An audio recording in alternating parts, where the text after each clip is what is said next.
Ahoj, já jsem Eliška a ve svém projektu Because Czech is Cool pomáhám cizincům učit se česky. Dneska vám chci ukázat užitečný nástroj, užitečnou webovou stránku.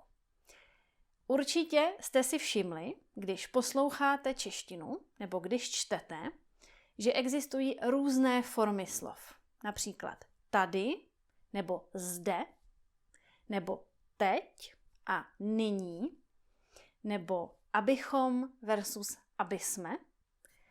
Například v učebnici vidíte abychom měli, ale když lidé mluví, tak slyšíte spíš abysme měli. A možná se říkáte, co to znamená, kdy mám použít abychom a abysme, nebo tady a zde. A právě proto vám ukážu tenhle nástroj, který vám pomůže identifikovat, co je víc formální, co je míň formální, anebo možná v jakém regionu, v jaké části České republiky se to používá. Tak, jdeme na to. A pokud máte rádi moje videa a chcete další informace, chcete vědět, co je nového v Because Czech is Cool, tak se dole v popisku můžete přihlásit k mému newsletteru. Posílám 1-2krát za měsíc informace o tom, co je u mě nového. Tak, půjdete na Český národní korpus. Český národní korpus je taková velká databáze textů v češtině. Jsou to psané texty, ale i transkripty mluvené češtiny. A tady kliknete na aplikace a na SID. Ta webová stránka má jiné úžasné funkce, ale já dneska vám chci ukázat ten SID.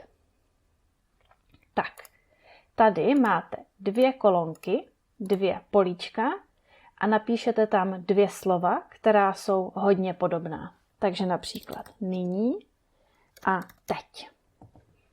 Tak, dáme hledat v současném, v moderním jazyce, ne v historii, v současném jazyce. Tak a tady vidíte 2 grafy. Tohle je psaný jazyk a tohle je mluvený jazyk. Tady vidíte, že když Češi mluví, tak v 99% říkají teď. Když píšou, tak taky často říkají teď, ale někdy píšou také nyní. Tohle znamená, že ta forma teď je hovorová, používá se v hovorové mluvené češtině, a ta forma nyní je víc formální, je spisovná. Moje interpretace tohodle je, že když mluvím česky, tak používám slovo teď. A pokud píšu a chci, aby můj text byl formální, například nějaký formální e-mail, potom můžu napsat i slovo nyní. Tak a teď se podíváme tady na mluvený jazyk a na nářeční oblasti. To jsou různé regiony v České republice. A vidíte, že ve všech regionech v České republice, když lidé mluví, pozor, tohle je pouze mluvení, tak říkají teď. To znamená, že pokud vy mluvíte, můžete vždycky říkat teď a bude to úplně v pořádku.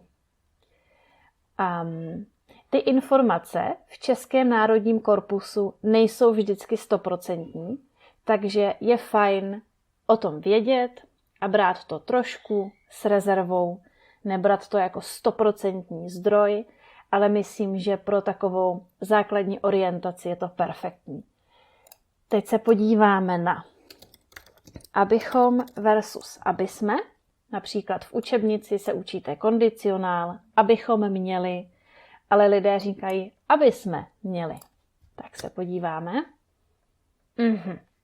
Tak vidíte, že když lidé píšou, tak téměř vždycky říkají abychom, ale když mluví, tak ve většině případů říkají abysme.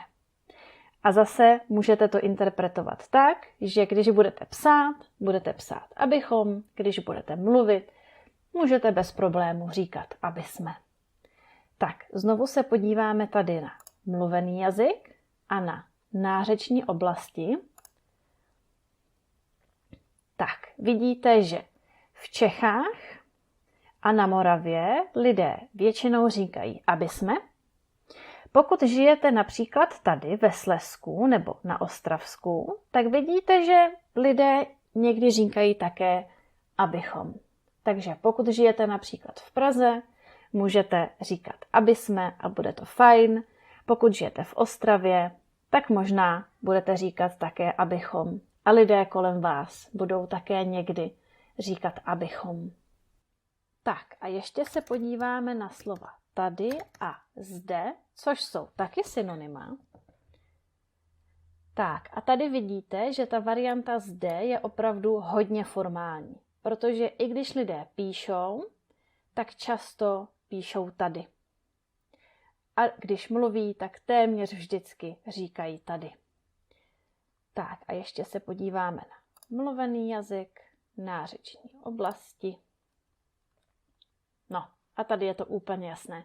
V celé republice, všude, když se mluví, tak se říká tady a skoro nikde se neříká zde. Tak, to je všechno. Doufám, že tenhle nástroj pro vás bude užitečný. Link najdete dole v popisku a uvidíme se příště. Ahoj.